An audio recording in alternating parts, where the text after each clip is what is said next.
আল্লাহ রাব্বুল আলামিন বলেন, হে বান্দা শোনো, যেদিন তুমি পৃথিবী থেকে বিদায় হয়ে যাবে, তোমাকে কবরের জগতে রাখা হবে। কবরের জগতে রাখার পরে কেউ তোমার কবরে আসবে না, তোমার একাই এই কবরে আসতে হবে এবং থাকতে হবে। দুনিয়ার জমিনে তুমি তোমার যত ধরনের বন্ধু আছে, বান্ধব আছে, তোমার নেতা, তোমার মা বাবা, তোমার পীর, তোমার উস্তাদ, তোমার শিক্ষক, তোমার অভিভাবক, তোমার সাথী বন্ধুগণ, পৃথিবীর কোন মানুষ ওই কবরের মধ্যে আসবে না, কবরে এসে থাকবে না। শুধু তাই না, তুমি যেদিন পৃথিবী থেকে বিদায় হয়ে যাও, তুমি যখন লাশ হয়ে যাও, তখন ঘরের মধ্যে তোমাকে রাখা হয় না, ঘর থেকে বের করে দেয়। শুধু তাই না, তুমি যেদিন পৃথিবী থেকে বিদায় হয়ে যাও, তোমার লাশ যখন সারারাত্র ঘরের ভিতরে থাকে, ওই লাশের পাশে মাও একাকী বসে থাকে না, বাবাও লাশের পাশে বসে থাকে না, স্ত্রী তার স্বামীর লাশের পাশেও একাকী বসতে চায় না। আদরের কলেজার টুকরা সন্তানরা বাবার লাশের পাশে একাকী রাতের বেলা থাকতে চায় না, ভয় পায়, ঠিক কিনা বলেন? আরে একটু জোরে গাও। একাকী ওই লাশের পাশে থাকতে চায় না। ও বান্দা, তুমি যেদিন পৃথিবী থেকে বিদায় হয়ে যাবে, তোমাকে যখন কবরের জগতে রাখা হবে, ওই কবরের ভিতরে কেউ আসবে না। অথচ তুমি তোমার নেতার জন্য, নেতা যখন ডাক দিয়েছে, জীবন বাজি রেখে নেতার পিছনে চলে গিয়েছো। নেতা ভালো নাকি মন্দ সেটাও তুমি যাচাই করলে না, বাছাই করলে না। নেতা যেই হুকুম দিল সেই হুকুম তুমি তোমার জীবন দিয়ে পালন করেছো। তুমি পীরের কাছে মুরিদ হয়েছো, ওই পীর ভালো নাকি মন্দ, ভণ্ড নাকি প্রতারক নাকি সঠিক আল্লাহর ওলি সেটাও তুমি দেখো নাই। তোমার জীবন বাজি রেখে তোমার সম্পদ, তোমার মাল, তোমার সব কিছু দিয়ে পীরের কাছে তুমি মুরিদ হয়েছো। তুমি যে ওই পীরের কাছে মুরিদ হলে, আল্লাহ রাব্বুল আলামিন বলেন, তোমার মৃত্যুর পরে তোমার কবরের ভিতরে ওই পীর কবরে আসবে না, তোমার নেতা কবরের মধ্যে আসবে না, তোমার বাবাও ওই কবরে আসবে না, তোমার মা ও ওই কবরে আসবেও না, তোমার সঙ্গে থাকবে না। তোমার কলিজার টুকরা, তোমার প্রিয়, তোমার স্ত্রী, তোমার সন্তানরা তোমার কাছে আসবে না, থাকবে না। কবরের জগতে কেউ তোমাকে চিনবে না। অথচ তুমি তোমার সন্তানের জন্য বাড়ি করেছো, গাড়ি করেছো, তুমি তোমার সন্তানের জন্য সম্পত্তি করেছো, তোমার স্ত্রীর জন্য জীবন বাজি রেখে হালাল দেখো নাই, হারাম দেখো নাই, হালাল হারাম না দেখে, যাচাই বাছাই না করে, সুদ খেয়ে আর ঘুষ খেয়ে, চাঁদাবাজি আর টেন্ডারবাজি করে, জুলুম আর অত্যাচার করে, গরিবের সম্পদ লুণ্ঠন করে, এতিমের বিস্কুট, এতিমের টিন আর বিধবার বাতাগুলো, সম্পদগুলো চুরি করে আত্মসাৎ করে, তুমি যে তোমার সন্তান, তোমার স্ত্রী, তোমার বাবা আমার জন্য করেছো, আমার আল্লাহ বলেন মৃত্যুর সাথে সাথে ওই তোমার সন্তান, তোমার স্ত্রী, তোমার বাবা মারা তোমাকে বাড়ি থেকে ঠেলে বের করে দিবে, এমনকি টেনে হেঁচড়ে তোমাকে কবরের মধ্যে নিয়ে যাবে। আমার আল্লাহ বলেন, শুধু তাই না, তোমার বাড়ির পাশে কত সুন্দর বাগান আছে, তোমার বাড়ির পাশে কত সুন্দর জায়গা আছে, তোমার টাকার কিনা, অথচ মৃত্যুর পরে তোমাকে তোমার ঘরের পাশেও কবরস্থান করবে না, ঠিক কিনা বলেন? তোমার মৃত্যুর পরে তোমার কবরস্থান তোমার ঘরের পাশে করবে না, তোমার বাড়ির সাথে সুন্দর পরিপাটি আলোকিত বাগানের মধ্যে তোমাকে দাফন করবে না। তাহলে তোমাকে কেন সেখানে করবে না? তারা জানে মৃত মানুষের কোনো মূল্য নাই। মৃত মানুষকে বাড়ির পাশে সুন্দর জায়গা, দামি জায়গা, ভালো জায়গায় দাফন করে জায়গা তারা নষ্ট করতে চায় না। এই জন্য দূরে কোথাও বাজারে জঙ্গলে অথবা দূরে কোনো কবরস্থানে একাকী তোমাকে দাফন করে চলে আসে। আল্লাহ রাব্বুল আলামিন বলেন, হে বান্দা শোনো, পৃথিবীর যতগুলো মানুষের জন্য তুমি যা কিছু করেছো, রাত একটা নয়, দুইটা নয়, তোমার বন্ধু তোমাকে ফোন দিলে বন্ধুর পিছনে ছুটে চলে যাও। আল্লাহ রাব্বুল আলামিন বোঝাতে চাইলেন, ওই কবরের জগতে যখন তুমি আসবে, ওই কবরের জগতে বন্ধু আসবে না, ওই কবরের জগতে তোমার ভাই আসবে না, বোন আসবে না, বাবা আসবে না, মা আসবে না, স্ত্রী আসবে না, সন্তান আসবে না, কোনো পীর, কোনো উস্তাদ, কোনো নেতা তোমার কবরে আসবে না। এই কবরের মধ্যে একমাত্র আল্লাহ এবং তার রাসূলকে ছাড়া আর কাউকে পাওয়া যাবে না। ঠিক কিনা বলেন? আর একটু আস্তে বলেন। আল্লাহ রাব্বুল আলামিন বলেন, আমার তরফকৃত আয়াতের মধ্যে বলেন, ইয়া আইয়ুহাল ইনসানু মা গররাকা বিরাব্বিকাল কারীম। আল্লাহু আকবার। আমার আল্লাহ রাব্বুল আলামিন বলেন, হে দুনিয়ার মানুষ শোনো, কোন বন্ধু আর কে তোমাদেরকে আমার মতো বন্ধু, আমার মতো রব্বে কারীম থেকে তোমাদেরকে ধোঁকায় ফেলে দিয়েছে বলো না? ও বান্দা, আমি আল্লাহ কি তোমার জন্য কিছুই করি নাই? তোমার বন্ধু তোমার জন্য যা করেছে আমি কি তার থেকে বেশি করি নাই? তোমার বাবা তোমার জন্য যা কিছু করেছে আমি কি তার থেকে বেশি করি নাই? তোমার মা তোমার জন্য যা কিছু করেছে আমি কি তার থেকে বেশি করি নাই? তোমার নেতা তোমার জন্য যা কিছু করেছে আমি কি তার থেকে বেশি করি নাই? আরেকটু জোরে বলেন, আরো জোরে বলেন। আল্লাহ বলেন, বান্দা, পৃথিবীর মানুষ, তোমার আত্মীয় স্বজন, তোমার পরিবার, বন্ধু বান্ধব, পাড়া প্রতিবেশী তোমার জন্য যা কিছু করেছে আমি আল্লাহ কি তাদের থেকে বেশি তোমার জন্য করি নাই বলো না? বান্দারে, আমি তোমার জন্য কি না করলাম বলো না? তুমি তো আমার কাছে কোনো কিছুই চাও নাই, আমি চাওয়ার আগে তো সব কিছু তোমাকে দিয়ে দিয়েছি। ঠিক কিনা বলেন?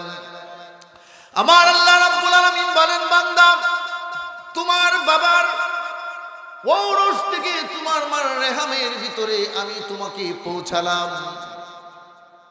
এরপর আল্লাহ রাব্বুল আলামিন বলেন, বান্দারে, আমি আল্লাহ তোমাকে কিভাবে তোমার মার রেহামের ভিতরে প্রবেশ করালাম। এরপরে সেই অন্ধকার জগতে আমি আল্লাহ 9 থেকে 10 মাস তোমাকে ভিতরে লালন পালন করলাম। এরপরে সেখান থেকে আমি আল্লাহ তোমাকে বের করে নিয়ে আসলাম। ঠিক কিনা বলেন? আমার আল্লাহ রাব্বুল আলামিন বলেন, বান্দা, এক বিন্দু নাপাক পানি থেকে আমি আল্লাহ তোমাকে বানাইলাম। তোমার বাবার ঔরস থেকে তোমার মার রেহামের ভিতরে আমি এক বিন্দু নাপাক পানি আমি প্রবেশ করাইলাম।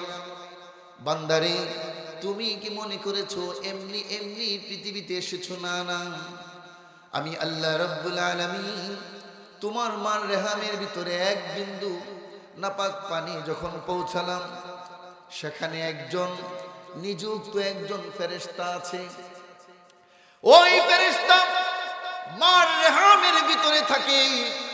মার রেহামের ভিতরে থেকে হাতের তালুর মধ্যে ওই এক বিন্দু নাপাক পানি নিয়ে আল্লাহর কাছে জিজ্ঞেস করে, আল্লাহ, তুমি যদি হুকুম দাও এই পানিটা কাজে লাগাবো, আর তুমি যদি হুকুম না দাও ওই পানিটা নষ্ট করে ফেলবো। এই জন্য দেখা যায় স্বামী এবং স্ত্রী বিয়ের পরে এক যুগ দুই যুগ জীবন পার হয়ে যায়, সন্তান হয় না। আবার অনেকে বিয়ের পর পর বছর শেষ হতে না হতেই সুসংবাদ পাওয়া যায়, ঠিক কিনা বলেন? আর একটু জোরে বলেন।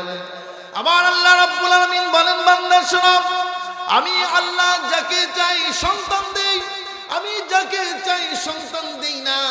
আমি যাকে চাই ছেলে দেই, আবার যাকে চাই মেয়ে দেই। আবার যাকে চাই ছেলেও দেই, মেয়ে দেই। আবার যারে ইচ্ছে পোষণ করি কোনো ছেলেও দেই না, মেয়েও দেই না, নিঃসন্তান হয়ে এই পৃথিবীর জমিনে বাঁচিয়ে রাখি, ঠিক কিনা বলে? ওই ফেরেশতা আল্লাহর কাছে এক বিন্দু নাপাক পানি হাতের তালুর মধ্যে নিয়ে বলে, মালিক, ও মালিক, বলো না এই পানিটা কি কাজে লাগাবো নাকি পানিটা নষ্ট করে দেব? আল্লাহ বলেন, কাজে লাগাও। এবার ফেরেশতা কাজে লাগানোর পরে সুম্মা খলাকনান নুতফাতা আলাকাতান ফাখলাকনাল আলাকা, এবার ওই ফেরেশতা নাপাক পানি থেকে এটাকে একটা রক্তের পিণ্ড তৈরি করা হয়। রক্তের পিণ্ড তৈরি করার পরে আল্লাহ এই রক্তের পিণ্ড কি কাজে লাগাবো নাকি নষ্ট করে ফেলবো? এবার আল্লাহ অনুমতি দিলে কাজে লাগা। এবার রক্তের পিণ্ড থেকে একটা মাংসের টুকরা হয়। মাংসের টুকরা হওয়ার পরে আল্লাহ তুমি যদি বলো কাজে লাগাবো, আর না হলে নষ্ট করে ফেলবো। এমন আছে না 1 মাস 2 মাস 3 মাস 4 মাস 5 মাস 6 মাস দেখা যায় সন্তান আছে, এরপরে আলতা করে গিয়ে দেখে সন্তান নাই। কথা বলে না, ঠিক কি না? আর একটু জোরে বল। আবার দেখা যায় আলতাতে কোনো সন্তান ধরা খায় না, কিন্তু আবার কোনো না কোনো এক সময় দেখা যায় তার ভিতর থেকে সন্তান আসে, ঠিক কিনা বলেন? গত 2 বছর আগে একটি ঘটনা, কিশোরগঞ্জের ভাগলপুর হসপিটাল, শিল্পপতি জহুরুল ইসলামের হসপিটাল। ওই হসপিটালে 9 মাস পর্যন্ত আলতা করে গিয়ে দেখলো সন্তান একটা। ডেলিভারির সময় গিয়ে দেখে যমজ 2টা সন্তান। আল্লাহু আকবার, আরো জোরে বলেন আল্লাহু আকবার। আল্লাহ পারে কি পারে না? আর একটু জোরে কোন পারে কি পারে না? আল্লাহ রাব্বুল আলামিন বলেন, বান্দা এরপরে শোনো তোমার গল্প, তোমাকে কিভাবে পৃথিবীর জমিনে নিয়ে আসছে আল্লাহ গল্প শোনাইতেছে বান্দারে। আল্লাহ রাব্বুল আলামিন এবার ওই ফেরেশতাকে বলার পর যে কাজে লাগাও। কাজে লাগানোর পরে গোশতের টুকরা বানানোর পরে আল্লাহ এবার তার হাত পাও দিব কি দিব না? দাও। আল্লাহ হাত কয়টা দিব? 2টা নাকি 1টা? আর একটু জোরে বলেন। অনেক সময় অনেক সন্তান হাত ছাড়া আসে কি আসে না? আর একটু জোরে গান। আল্লাহ হাত দিব কয়টা? দাও 2টা। আল্লাহ পা দিব কয়টা? দাও 2টা। হাতে পায়ে মিলে আঙ্গুল দিব কয়টা? আল্লাহ 20টা দেব নাকি 22টা দেব? অনেকে জন্ম থেকেও 22টা আঙ্গুল নিয়ে আসে কি আসে না বলেন? আসে না? এদিক যেদিক দ্বারা 2টা 20টি আঙ্গুল। আর একটু জোরে গান। আল্লাহ দিলাম আঙ্গুল, সব কিছু ওকে হওয়ার পরে আল্লাহ আপনি বলেন না এবার তার ভিতরে কি হৃৎপিণ্ড দিব কিনা? আল্লাহ বলেন হ্যাঁ দাও। অনেক সময় না দিলে বাচ্চা ঠিকই বড় হয়, জন্মের সমৃত বাচ্চা হয়ে আছে না নাই? আর একটু জোরে কর, আরো জোরে বলতে হবে, আছে না নাই? শীতে ধরে ফেলছে। আর একটু জোরে কর। এবার ফেরেশতা ডেকে বলে, মালিক সব কিছু ওকে হয়ে গেল, মালিক এবার ছেলে নাকি মেয়ে বানাবো? আল্লাহ রাব্বুল আলামিন বলে, স্টাফ আর দরকার নাই, বাকিটা আমার কাজ। সুবহানাল্লাহ বলবেন না? অনেক করছো, অনেক কষ্ট করছো, আর না, এবার আমারটা করে। আল্লাহ রাব্বুল আলামিন বলেন, ফেরেশতারে লৌহে মাহফুজের বোর্ডের মধ্যে তাকায়া দেখো, এই সন্তান পৃথিবীতে আসার 50,000 বছর আগে আমি তার চেহারা সেখানে বানায় রেখে দিছি, শুধু আইনা লাগাই দাও।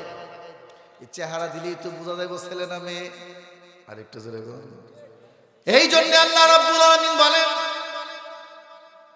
ওই ফেরেশতাকে বলে, ফেরেশতা লৌহে মাহফুজের বোর্ডের দিকে তাকায় দেখো, ওইখানে আমি তার চেহারা আরো 50,000 বছর আগে বানায় রেখেছি। ওইখান থেকে এনে তার চেহারাটা লাগায়া দাও। লাগায়া দেওয়ার পরে এবার ওই মার গর্ভের ভিতরে আস্তে আস্তে বড় হতে লাগলো। সুবহানাল্লাহ, আরো জোরে বলেন সুবহানাল্লাহ। এবার আল্লাহ রাব্বুল আলামিন বান্দাকে ডেকে বলে, বান্দা, দীর্ঘ 9 থেকে 10 মাস তোমার মার গর্ভের ভিতরে আমি আল্লাহ তোমাকে লালন পালন করলাম। অন্ধকার একটা জগৎ, যেই অন্ধকার জগতে মানুষ থাকতে পারে না, সেই ছোট্ট একটা ঘরের মতো, বাক্সের মতো ছোট্ট জায়গার মধ্যে আমি আল্লাহ সেখানে তোমাকে রাখলাম। এরপরে তোমাকে অক্সিজেনের ব্যবস্থা করে দিলাম। এরপরে আমি আল্লাহ তোমার জবান কিন্তু বন্ধ রেখেছি, তোমার চোখও কিন্তু বন্ধ রেখেছি। কেন বান্দা মুখ কেন বন্ধ রাখলাম, চোখ কেন বন্ধ রাখলাম? আমি আল্লাহ আমার গর্ভের ভিতরে চোখ ফুটাই নাই, মুখও ফুটাই নাই। কারণ চোখ যদি খোলা থাকে, মুখ যদি খোলা থাকে, তাহলে মুখ দিয়ে তোমার ভিতরে ময়লা ঢুকতে পারে, চোখের মধ্যে ময়লা লেগে তোমার ক্ষতি হতে পারে চোখের। এই জন্য আমি আল্লাহ তোমার চোখ বন্ধ রাখলাম, তোমার মুখ বন্ধ রাখলাম, কিন্তু খাবার বন্ধ রাখি নাই। ও আল্লাহ, তুমি আমারে 9 মাস কেমনে খাওয়াইলা? আল্লাহ বলেন, আমি তোমাকে 9 মাস কেমনে খাওয়াইলাম? তোমার মার নাভির সাথে তোমার নাভির জয়েন করে দিয়েছি। তোমার মা যেটা খায় সেটাই তোমার ভিতরে প্রবেশ করে। সুবহানাল্লাহ। তোমার মা দুধ খায়, তোমার ভিতরে দুধ যায়। তোমার মা মাছ খায়, মাংস খায়। তোমার মা সবজি খায়। তোমার মা যা কিছু খায় তোমার মার নার দিয়ে তোমার নারীর ভিতরে পৌঁছে যায়। আমি আল্লাহ দীর্ঘ 9 থেকে 10 মাস পর্যন্ত আমি খাবারের ব্যবস্থা করে দিয়েছি। যে মুহূর্তে পৃথিবীতে আসার সময় হয়, এবার সন্তান তো চিৎকার করে বলে, মালিক, আমি যে দুনিয়ার জমিনে যাব, খাবো কি গো মালিক? আল্লাহ বলেন, বান্দারে, তোমার মার পেটের ভিতরে তোমার খাবারের লাইন ছিল একটা, আর তোমার মার পেটের ভিতর থেকে বাহির হওয়ার পরে তোমার খাবারের লাইন থাকবে 2টা। আল্লাহু আকবার, আরো জোরে বলেন আল্লাহু আকবার। আল্লাহ রাব্বুল আলামিনের পুরো কোরআনের মধ্যে বলেন, ওয়াল্লাহু আখরাজাকুম মিন বুতুনি উম্মাহাতিকুম লা তা'লামুনা শাইআ। আল্লাহু আকবার, আরো জোরে বলেন আল্লাহু আকবার। আল্লাহ রাব্বুল আলামিন বলেন, বান্দা, আমি আল্লাহ আখরাজাকুম মিন বুতুন, আমি আল্লাহ তোমাকে তোমার মার পেটের ভিতর থেকে বের করে নিয়ে এসেছি। মিন বুতুনি উম্মাহাতিকুম, তোমার মার পেটের ভিতর থেকে তোমাকে এমন ভাবে বের করে নিয়ে এসেছি, লা তা'লামুনা শাইআ, তুমি কিছুই জানতে না, তুমি কিছুই বুঝতে না, তোমার জ্ঞান ছিল না, তোমার বুদ্ধি ছিল না, তোমার মেধা ছিল না, তোমার দেখার শক্তিও ছিল না, তোমার জবান ছিল না, তোমার কানে শোনার শক্তিও ছিল না। এই সব কিছু দিছে কে? সবাই বলেন আরো জোরে। আল্লাহর নাম বললে সওয়াব। আরো জোরে বলেন আল্লাহ। একটু জোরে বলি আল্লাহ, আরো জোরে বলি আল্লাহ। আল্লাহ রাব্বুল আলামিন বলেন, আমি আল্লাহ তোমার মার পেটের ভিতর থেকে এমন ভাবে বের করে নিয়ে এসেছিলাম, তা'লামুনা শাইআ, তুমি কিছুই বুঝতে না, কিছুই জানতে না। তোমার হাত ছিল, নাড়াতে পারতে না, তোমার পা ছিল, হাঁটতে পারতে না। সন্তান হইলেই কি হাঁটতে পারে? আরেকটু জোরে বল, বড় হইলেই কি হাঁটতে পারে? যদি হাঁটার শক্তি আল্লাহ না দিয়ে সম্ভব। এমন মানুষ আছে না 10 বছর চলে যায় হাঁটতে পারে না? আছে না নাই? আরো জোরে কর। আল্লাহ বলেন, তোমার হাত ছিল, নাড়াতে পারতে না, তোমার পা ছিল, হাঁটতে পারতে না, দাঁড়াতে পারতে না, তোমার চোখ ছিল, দেখার শক্তি তোমার ছিল না, তোমার জবান ছিল, কথা বলার শক্তি ছিল না, তোমার কান ছিল, শ্রবণ শক্তি ছিল না, তোমার মেধা ঠিকই ছিল কিন্তু বুদ্ধি ছিল না। জোরে কর, আর একটু জোরে কর। তোমার মেধা ছিল, সব ছিল, তোমার বুদ্ধি ছিল না। কারণ তোমার যদি বুদ্ধি থাকতো, নিজের পায়খানা নিজেই হালুয়া মনে কইরা মুখে দিতা না। ঠিক কিনা বলেন? আল্লাহ রাব্বুল আলামিন বলেন, আমি আল্লাহ তোমাকে হাতের মধ্যে শক্তি দিয়েছি, পায়ের মধ্যে চলার শক্তি দিয়েছি, তোমার চোখের মধ্যে ঝুঁতি দিয়েছি, দেখার শক্তি দিয়েছি, তোমার জবানে কথা বলার শক্তি দিয়েছি, তোমার কানে শ্রবণ শক্তি দিয়েছি, তোমার মেধা দিয়েছি, বুদ্ধি দিয়েছি। বান্দা, এই সব কিছু আমার দান, তুমি কিছুই আমার কাছে চাও নাই, চাওয়ার আগে সব কিছু দিলেন কে? আবার আল্লাহ বলেন, ইয়া আইয়ুহাল ইনসানু মা গাররাকা বিরাব্বিকাল কারীম। আল্লাহু আকবার। আল্লাহ রাব্বুল আলামিন বলেন, এই সব কিছু আমি দিলাম, বান্দা তুমি আমার কাছে কোনো কিছুই চাও নাই, চাওয়ার আগে তো আমি আল্লাহ সব কিছু দিলাম। বান্দা তুমি চাওয়ার আগে আমি আল্লাহ তোমাকে সব কিছু দিলাম। আজকে তুমি আমার সব কিছু পেয়ে তুমি আমাকে কিভাবে ভুলে গেলা? কিভাবে তোমরা আমি আল্লাহর নাফরমানি করো? কাইফা তাকফুরুনা বিল্লাহ ওয়া কুনতুম আমওয়াতান ফাআহইয়াকুম সুম্মা ইউমীতুকুম সুম্মা ইউহয়িকুম সুম্মা ইলাইহি তুরজাউন। আমার আল্লাহ বলেন, বান্দা কাইফা তাকফুরুনা বিল্লাহ, বান্দারে তুমি কেমনে আমি আল্লাহর নাফরমানি করো? ওয়া কুনতুম আমওয়াতান, বান্দা তুমি তো ছিলে মৃত, তোমার মার পেটের ভিতরে তুমি ছিলে মৃত, তোমার জীবন ছিল না। ফাহিয়াকুম, আমি আল্লাহ তোমার মার ভিতরে তোমার ভিতরে রূহ দিয়েছি, জীবন দিয়েছি। বান্দা শোনো, আবার তুমি এই পৃথিবী থেকে বিদায় হয়ে যাবে, তোমার মৃত্যু হবে, মৃত্যুর পরে কবরের জগৎ থেকে কিয়ামতের দিন আবার তোমাকে জীবিত করে উঠানো হবে। ঠিক কিনা বলেন? হে বান্দা, ইলাইহি তুরজাউন, আমি আল্লাহর কাছে তোমাদের ফিরতে হবে। তোমরা যত অস্বীকার করো, তোমরা কি মনে করো আমি আল্লাহর সামনে তোমাদের দাঁড়াতে হবে না? তোমরা কি মনে করো আমি কিয়ামতের দিন তোমাদেরকে জীবিত করতে পারবো না? আয়াহসাবুল ইনসানু আল্লান নাজমা ইযামা বালা কাদিরিনা আলা আন নুসাউইয়া বানানা। আল্লাহ রাব্বুল আলামিন বান্দাদেরকে প্রশ্ন করে বলে, আয়াহসাবুল ইনসান আল্লান নাজমা ইযামা, হে বান্দা তোমরা কি মনে করো তোমাদের অস্তিত্ব আমি আমার ফিরাইয়া দিতে পারবো না? আল্লাহ বলেন, বালা কাদিরিনা আলা আন নুসাউইয়া বানানা, অবশ্যই অবশ্যই আমি আল্লাহ রাব্বুল আলামিন তোমাদের আঙ্গুলের যে ফিঙ্গার গুলো আছে, আমি আল্লাহ প্রত্যেকের ফিঙ্গার আবার পুনরায় জীবন্ত করব। তোমরা তো অনেক দূরে, তোমাদেরকে তো করবো। আঙ্গুলের যে ফিঙ্গার আছে না, সেটাও। আচ্ছা, পৃথিবীর কোনো মানুষের ফিঙ্গার সাথে মিল আছে? কথা বলেন।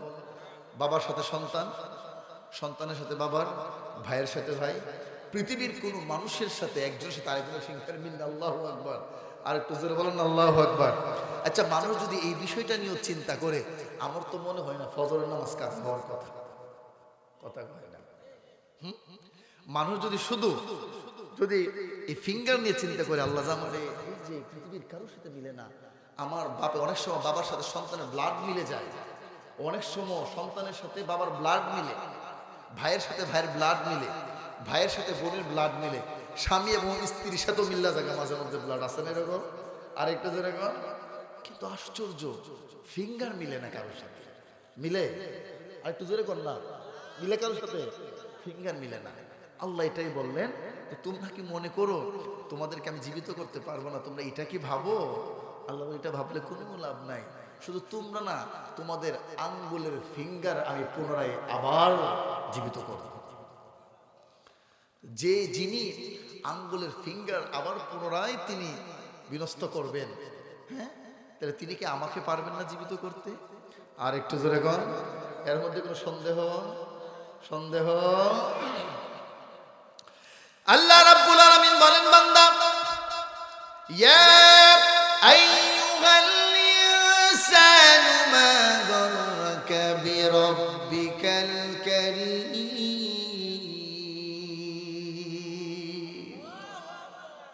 হে বান্দা, তুমি ছিলে মৃত, তোমার ভিতরে রূহ দিয়েছি আমি আল্লাহ। তুমি কিন্তু আমার কাছে রূহ চাও নাই, আমি নিজে নিজের ইচ্ছায় তোমাকে দিয়েছি, তুমি আবার মৃত্যুবরণ করবে, পুনরায় আবার তোমাকে জীবিত করব। তুমি কিন্তু চাও না কবরের জগতে যাইতে, কিন্তু আমি ঠিকই তোমাকে নিয়ে আসবো আবার কবরের জগতে, ঠিক কিনা বলেন? আল্লাহ রাব্বুল আলামিন বলেন, হে বান্দা শোনো, আমি আল্লাহ রাব্বুল আলামিন আবার তোমাকে জীবিত করব, আবার তোমরা সবাই আমি আল্লাহর কাছে ফিরে আসবে। ও বান্দা, এত কিছু দেওয়ার পরেও কিভাবে কেমনি তোমরা আমি আল্লাহর সাথে নাফরমানি করো?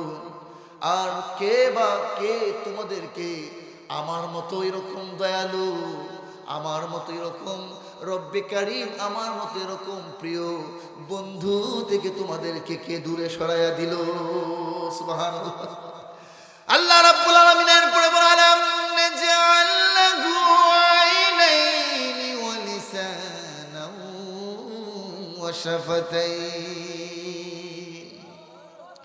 আল্লাহ রাব্বুল আলামিন তার বান্দাদেরকে প্রশ্ন করে বলছে, হে বান্দা, আলাম নাজআলাহু আইনাইন, আমি আল্লাহ কি তোমাদেরকে দুইটা চক্ষু দেই নাই? তোমরা কি অস্বীকার করতে পারবে? বলেন এই দুইটা চোখ কার? আরো জোরে বলেন, এই দুইটা চোখ কার দেওয়া? আমরা কি চেয়ে পেয়েছি নাকি না চাইতে পেয়েছি? আরো জোরে বলেন, মাথা থেকে পা পর্যন্ত যা কিছু আছে সব কিছু চাওয়ার আগে দিয়েছেন কে? আরো জোরে বলেন আল্লাহ। আমার আল্লাহ রাব্বুল আলামিন বলেন, আলাম নাজআলাহু আইনাইনি ওয়া লিসানান ওয়া শাফাতাইন। আমি আল্লাহ কি তোমাদেরকে দুইটা চক্ষু দেই নাই? এই চক্ষু যে আমার না, তোমরা কি অস্বীকার করতে পারবে? আল্লাহ রাব্বুল আলামিন বলেন, এই দুইটা চক্ষু যদি আমি তোমাদেরকে না দিতাম, এত সুন্দর পৃথিবী তোমরা দেখতে পাইতে না, ঠিক কিনা বলেন? আর একটু জোরে বলেন, এই চক্ষু আমি আল্লাহ দিয়েছি। চক্ষু যদি তোমার চেহারায় না থাকে, তোমাকে দেখতে সুন্দর লাগবে না। এই দুইটা চক্ষু আমি আল্লাহ তোমাকে দিয়েছি। চক্ষু না থাকলে কারো দাম নাই, কেউ মূল্য দেয় না, ঠিক কিনা বলেন? চক্ষু নাই দাম নাই, হাত নাই পা নাই, দাম আছে না নাই? আর একটু জোরে কোন দাম নাই? আমার আল্লাহ রাব্বুল আলামিন বলেন, এই চক্ষু আমি আল্লাহ তোমাকে দিলাম, তুমি কিন্তু আমার কাছে চক্ষু চাও নাই, চক্ষু আমি আল্লাহ তোমাকে দিয়েছি। চক্ষু না থাকলে কেউ মূল্য দেয় না। এক যুবক চট্টগ্রাম বিশ্ববিদ্যালয় থেকে মাস্টার্স কমপ্লিট করেছে। চট্টগ্রাম জুট মিলের মধ্যে ওই যুবক চাকরি করে একদিন রাতের বেলা ঘুমাইলো, ঘুম থেকে উঠে আর চোখে দেখে না। এবার ওই যুবক ট্রেনের মধ্যে ভিক্ষা করতেছে আর তার নিজের জীবন কাহিনী বলে যাচ্ছে। আমি চট্টগ্রাম বিশ্ববিদ্যালয় থেকে মাস্টার্স কমপ্লিট করেছি। এরপরে আমি চট্টগ্রাম জুট মিলের মধ্যে ম্যানেজার হিসেবে আমি দায়িত্ব পেয়েছি। আমি যখন চাকরি করতে করতে একদিন রাতের বেলা ঘুমাইলাম, ঘুম থেকে উঠার পরে আমি আর চোখে দেখি না, সব অন্ধকার দেখি। বাংলাদেশের বড় বড় ডক্টরদেরকে দেখাইলাম। ডক্টররা পরীক্ষা নিরীক্ষা করে বলল, দেশের বাহিরে সিঙ্গাপুর চলে যাও, সেখানে ভালো ডক্টর আছে, তারা ভালো বুঝবে। আমার জীবনের সঞ্চয়কৃত যত টাকা ছিল, আমার বিটা মাটি সয় সম্পত্তি সব বিক্রি করে দিলাম, সব বিক্রি করে গেলাম সিঙ্গাপুরে যাওয়ার পরে সেখানে ডক্টররা আমার চিকিৎসা করে আমাকে জানায় দিল, আপনার চোখের ভিতরে এমন একটা জিনিস নষ্ট হয়ে গিয়েছে, সেই জিনিস মহান স্রষ্টা ছাড়া আর কেউ দিতে পারবে না। এখন আমি ভিক্ষা করি। এখন আমি কি করি? মাঝে মধ্যে ট্রেনে উঠলে দেখা যায় কয়েকজন মিলে ভিক্ষা করে। আসে না এরকম? মাঝে এলাকাতে আসে না? ও ভাই কে আসো, একটা টাকা করো দান, আল্লাহ নবীজি। অনেকে এটাকে নিয়ে অনেকে হাসি তামাশা করে, যে ছেলে পেলেরা বেশি এরকম করে। তো আমি একবার আমার মাদ্রাসায় শুয়ে আছি শুক্রবারে, হঠাৎ করে এরকম ভিক্ষুকরা যাচ্ছে আর যে এরকম সঙ্গীত ছন্দ মিলায় যাচ্ছে। তো পোলাপান্তে পিছনে দুষ্টামি করতেছে, ওদের সাথে পোলাপান তো বুঝে না, দুষ্টামি করতেছে। আমি শুয়েছিলাম, তা আমি তখন ওই ব্যক্তিগুলোর দিকে তাকায় তাকায় চিন্তা করতেছি, আল্লাহ এই লোকগুলোর মধ্যে তো আমিও হইতে পারতাম। একটু জোরে বল। অথচ আল্লাহ তুমি আমাকে এরকম না বানায়া কি সম্মানের আসনে আসীন করেছো, আলহামদুলিল্লাহ। ঠিক না?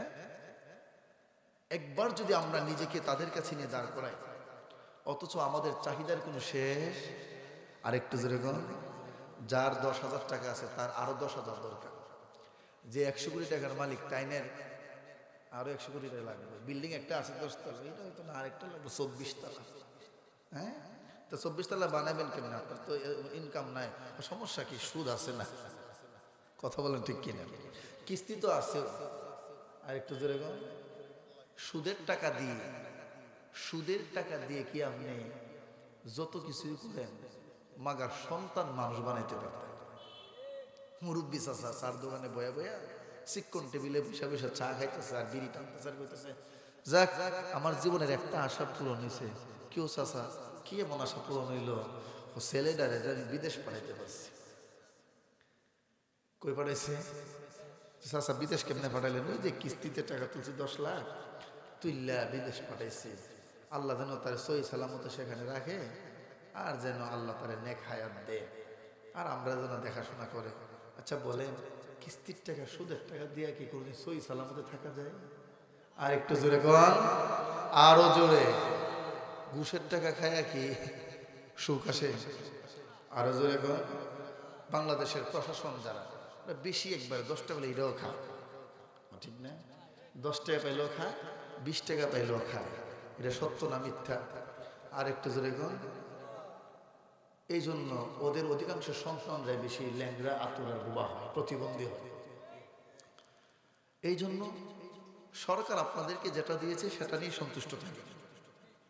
জনগণ যদি গাড়ি নিয়ে যদি অপরাধ করে, আপনার তাদেরকে আইনের আওতায় নিয়ে যান। টাকার বিনিময়ে তারা ছেড়ে দেন কেন? কথা বলে। ট্রেনের মধ্যে মাঝে মধ্যে দেখি হ্যাঁ টিকিট কাটছে না, টিকিটটা দেখান, টিকিট তো নাই, কত তো জরিমানা। এটার কোনো সিস্টেম আছে? একটা টিকিট দিলাম, টিকিট নাই, আচ্ছা আপনি 12 তো এখান থেকে 300 টাকা, 100 টাকা দিলাম। এটা কি বৈধ নাকি অবৈধ? আর একটু জোরে কর।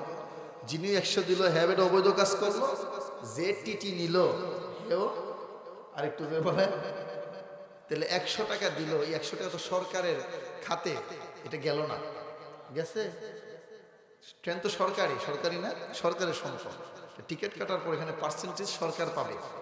সরকার পাওয়া মানে কি? দেশের 18 কোটি জনগণ পাবে সেখান থেকে। তাহলে 100 টাকা দিয়ে আমি দিলাম না, কিংবা 300 টাকার টিকিট দিয়ে মাইক দিলাম, তাহলে 18 কোটি জনতার 300 টাকা খাইলাম। আবার 100 টাকা দিয়ে অন্যায় করলাম, আর যে টিটি খাইলো 100 টাকা, 18 কোটি জনতার 100 টাকা খাইছে। কিয়ামতের দিন 100 টাকা 18 কোটি জনতাকে বুঝাইয়া দিয়া এরপর টিটি সব আপনি যাইতেই, ঠিক কিনা বলে? তাহলে যে বেটা 100 টাকা খায়া 18 কোটি জনতার হিসাব দিয়ে কিয়ামতের দিন যেতে হবে, আর যিনি 18 কোটি জনতার কোটি কোটি টাকা সম্পত্তি লুটপাট করে দেশ ত্যাগ করেছেন, তার কি জবাব দিতে হবে আল্লাহর কাছে? আর একটু জোরে কর, আরো জোরে বলেন, ঠিক কিনা? তো বলছিলাম চক্ষু, তো ওই ব্যক্তি চোখ নাই, তার যে চক্ষু নাই, সে বুঝতে পারতেছে তার কষ্টটা কতটুকু, ঠিক না? আর একটু জোরে কর। আল্লাহ রাব্বুল আলামিন বলেন, আলাম নাজআল লাহু আইনাইনি ওয়া লিসানান ওয়া শাফাতাইন। আল্লাহ রাব্বুল আলামিন বলেন, হে বান্দা শোনো, আমি আল্লাহ কি তোমাকে 2টা চক্ষু দেই নাই? এই 2টা চক্ষু তো আমি আল্লাহর দেওয়া, এই 2টা চক্ষু তো তুমি অস্বীকার করতে পারবে না। এরপরে আল্লাহ বলেন, লিসানা ওয়া শাফাতাইন, ও বান্দা আমি কি তোমার মুখের ভিতরে জিহ্বা দেই নাই? এই জিহ্বা দিয়েছেন কে? আরো জোরে বলেন। এই জিহ্বা আমি আল্লাহ দিয়েছি, কারণ তোমার মুখের ভিতরে 4 আঙ্গুল পরিমাণ একটা জিহ্বা, আর তোমার জিহ্বার চাইতে কুকুর আর গরুর জিহ্বা অনেক লম্বা, কিন্তু গরু কথা বলতে পারে না, কুকুরও কথা বলতে পারে না, কিন্তু তুমি কথা বলতে পারো, ঠিক কিনা? আর একটু জোরে কন। মানুষ তুমি কথা বলতে পারো। বাংলাদেশের বিদ্রোহী কবি কাজী নজরুল ইসলাম, যার জবান দিয়ে আগুন বের হতো, কিন্তু বিদ্রোহী কবি কাজী নজরুল ইসলাম তার কণ্ঠ মৃত্যুর আগে বন্ধ হয়ে গিয়েছে, জবান বন্ধ হয়ে গিয়েছে। আল্লাহ রাব্বুল আলামিন তার কণ্ঠ জবান বন্ধ করে দিয়ে প্রমাণ করে দিলেন কাজী নজরুলের বাহাদুরি ছিল না, এটা ছিল আমি আল্লাহর দেওয়া ক্ষমতা। ঠিক কিনা বলে? আর যারা তোমরা আল্লাহর দেওয়া জবান পে, আল্লাহর দেওয়া জিহ্বা পে, আল্লাহ তোমাদের মুখের ভিতরে কথা দিয়েছেন, আর ওই জবান দিয়ে মুখ দিয়ে যা আসবে তাই বলবেন, কোরআনের বিরুদ্ধে কথা বলবেন, ইসলামের বিরুদ্ধে কথা বলবে, আলেম ওলামাদের বিরুদ্ধে কথা বলবে, শুনে রাখো কাল কিয়ামতের কঠিন ময়দানে এই সব কিছুর জন্য আমি আল্লাহর কাছে হিসাব দিতে হবে।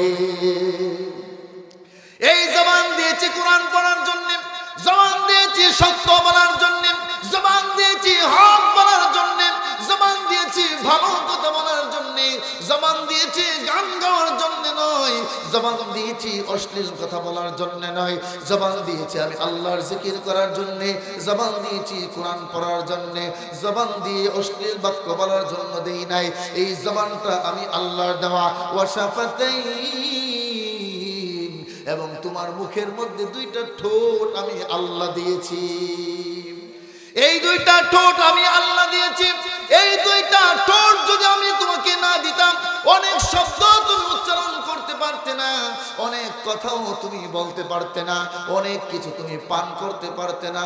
পানি পান করতে গেলেও ঠোঁটের প্রয়োজন আছে না নাই?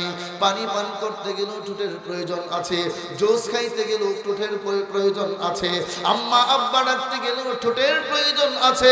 আল্লাহ রাব্বুল আলামিন বলেন আমি আল্লাহ তোমাকে হাত দিয়েছি, তোমার পা দিয়েছি, তোমার মেধা শক্তি আমি আল্লাহ দিয়েছি, তোমার চক্ষু আমি আল্লাহ দিয়েছি, তোমার জবান আমি আল্লাহ দিয়েছি, তোমার ঠোঁট আমি আল্লাহ দিয়েছি। বান্দা, ইয়া আইয়ুহাল ইনসানু মা গাররাকা বিরাব্বিকাল কারীম, বান্দারে এরপরেও তুমি কেমনে আমি আল্লাহর নাফরমানি করো? কিভাবে তুমি আমি আল্লাহকে ভুলে যাও? কে তোমাদেরকে ধোঁকায় ফেলে দিয়েছে আমার মতো রব থেকে? আল্লাহ রাব্বুল আলামিন এর উপরে বলেন, হে বান্দা শোনো, আমি আল্লাহ রাব্বুল আলামিন সব কিছু তোমাদেরকে দিলাম। আর কিভাবে কেমনে আর কে তোমাদেরকে আমার মতো রব থেকে তোমাদেরকে ধোঁকায় ফেলে দিয়েছে? কে তোমাদেরকে আমি আল্লাহকে ভুলাইয়া দিয়েছে? বলো না বান্দা, আমার মতো রব, আমার মতো আল্লাহ তো পাইবা না। এই পৃথিবীতে যত নিয়ামত দেখো, আল্লাহ কোরআনে বলেন ফাবি আইয়ি আলাই রাব্বিকুমা তুকাযযিবান, যতগুলো নিয়ামত দেখতেছো, কোনো একটা নিয়ামত কি অস্বীকার করতে পারবে যে এই নিয়ামতগুলো আমার আল্লাহর দেওয়া না? একটু জোরে বলেন, পারবেন? এই নিয়ামত আমার আল্লাহর দেওয়া না, এই কথা বলার কোনো অধিকার নাই, এই কথা বলার কোনো অধিকার কোনো মানুষের নাই। সব নিয়ামত আমার আল্লাহর দেওয়া। আল্লাহ বলেন ওয়াইন তাউদ্দু নি'মাতাল্লাহি লা তুহসুহা, এই পৃথিবীতে যতগুলো নিয়ামত দেখো, এই নিয়ামতগুলো যদি তোমরা, অসংখ্য অগণিত নিয়ামত যদি তোমরা এক এক করে গণনা করতে থাকো, আল্লাহ বলেন তোমাদের জীবন ফুরিয়ে যাবে, তোমাদের হায়াত ফুরিয়ে যাবে, তথাপি আমি আল্লাহর দেওয়া নিয়ামত গণনা করে শেষ করতে পারবে না। আল্লাহ রাব্বুল আলামিন বলেন ইয়া আইয়ুহাল ইনসানু মা গাররাকা বিরাব্বিকাল কারীম। আল্লাহ রাব্বুল আলামিন বলেন কে তোমাদেরকে আমি আল্লাহ থেকে তোমাদেরকে গাফেল করে দিয়েছে? কে তোমাদেরকে ধোঁকায় ফেলে দিয়েছে? ও বান্দা, চাওয়ার আগেই তোমাদেরকে সব কিছু দিয়ে দিলাম। আমি আল্লাহ এত কিছু দেওয়ার পরে বান্দা তুমি কেমনে ঘরের দরজা লাগাইয়া মোবাইলের মধ্যে অশ্লীল ভিডিও দেখো রে বান্দা? ও বান্দা, তুমি যখন গুনাহ করো, তুমি যখন অন্যায় করো, তুমি যখন পাপ কাজে লিপ্ত হও, তুমি যখন জিনা করো, ব্যভিচার করো, আমি আল্লাহ ঘরের ফাঁক দিয়ে আমি অক্সিজেন পাঠাইয়া দেই।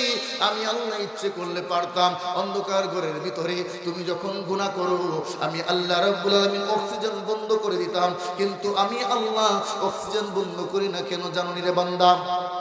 আমি আল্লাহ হলাম রহমান, আমি আল্লাহ হলাম রহিম। ও বান্দা, তুমি যখন গুনাহ করো, বেনামাজ হয়ে যাও, নামাজ যখন পড়ো না, রোজা যখন রাখো না, হারাম খাবার যখন খাও, সুদ যখন খাও, ঘুষ যখন খাও, অন্যায় যখন করো, জিনা ব্যভিচার জুলুম অত্যাচার যখন তুমি করো, টেন্ডারবাজি চাঁদাবাজি অন্যের সম্পত্তি যখন তুমি লুণ্ঠন করে নিয়ে যাও, আমি আল্লাহ তখন গজব দিতে চাই। আমি যেই মাত্র গজব দিব, এমনি আমার রহমান আমাকে চতুর্দিক দিয়ে আমাকে বেষ্টন করে দিয়ে দেয়। আমার দয়া আমাকে ডেকে ডেকে বলে, মালিক, ও মালিক, তোমার বান্দা আজকে গুনাহ করেছে, কাল আর করবে না। তোমার বান্দা জিনা করেছে, আর করবে না। তোমার বান্দা সুদ খেয়েছে, আর খাবে না।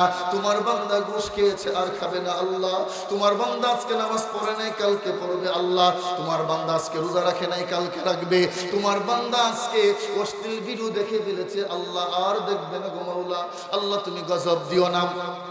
আল্লাহ রাব্বুল আলামিন বলেন, গজব দেওয়া মাত্র আমার রহমত আমাকে চতুর্দিক দিয়ে বেষ্টন করে বলে, আল্লাহ আর গজব দিও না, আর অন্যায় করবে না।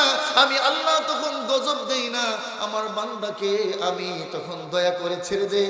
আমি জানি আমার বান্দা আজ না হয়ে কাল, না হয়ে পরশু একদিন ঠিকই আমি আল্লাহর দরবারে তওবা করে ভালো হয়ে যাবে।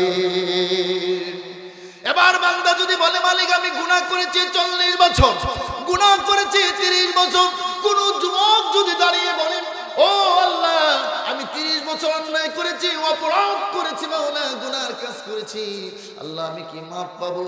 আল্লাহ বলেন, হ্যাঁ তুমি মাফ পাবে। তুমি একবার শুধু আমাকে বলো তুমি ভুল করেছো, ক্ষমা চাও, আমি তোমাকে মাফ করে দেব। আল্লাহ রাব্বুল আলামিন বলেন, একবার বলো। এবার যুবক যদি আল্লাহকে বলে, মালিক আমি যদি এই মুহূর্তে মসজিদে গিয়ে যদি তওবা করি, মানুষ আমাকে দেখে হাসি তামাশা করবে, ঠাট্টা করে বলবে কত গুনাহ জানি করেছি, আমার লজ্জা হয় আল্লাহ।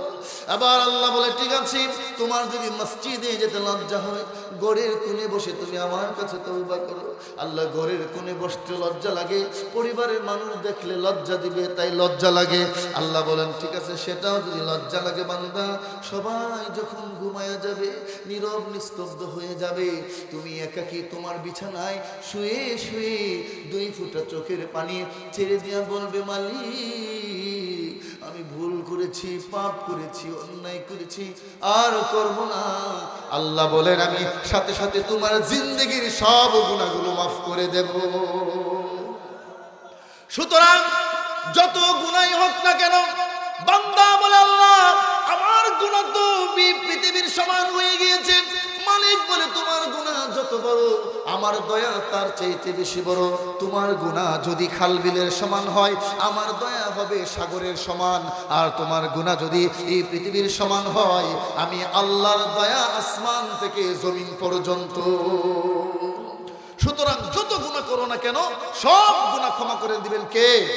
আর একটু জোরে বলেন, আল্লাহ পাকের কাছে একটাই চাওয়া আমাদের, যে আল্লাহ যেন আমাদেরকে মাফ করে দেন, ঠিক কিনা? মানুষ যতই গুনাহ করে, গুনাহ করার পরে যে মানুষ একবার তওবা করে, আল্লাহ তার জীবনের সব গুনাহ মাফ করে দেন। পারবো না ইনশাল্লাহ?